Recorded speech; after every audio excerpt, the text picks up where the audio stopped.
पांडव जब वनवास में थे तब एक दिन द्रौपदी ने हवा में उड़कर आए एक अत्यंत सुगंधित कमल को देखा। वह उस फूल की सुंदरता पर मोहित हो गई और भीम से वैसे ही फूल लाने का आग्रह किया।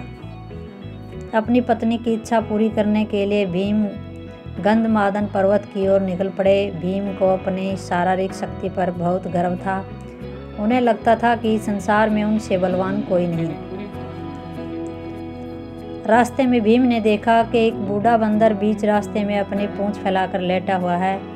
भीम ने गर्जना की और बंदर को रास्ता छोड़ने के लिए कहा।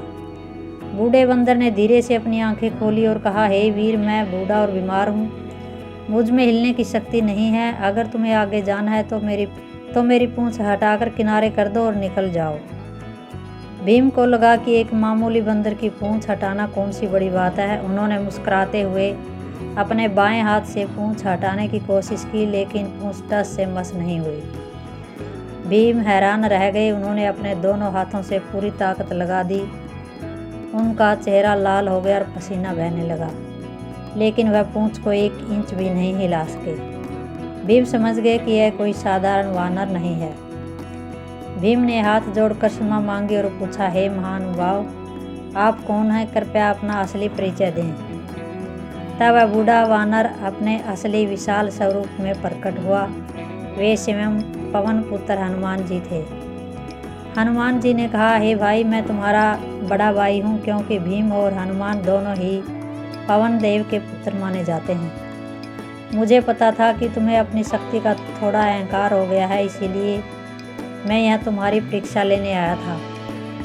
भीम हनुमान जी के चरणों में गिर पड़े। हनुमान जी ने भीम को गले लगाया और उनकी शक्ति को फिर से जागृत किया।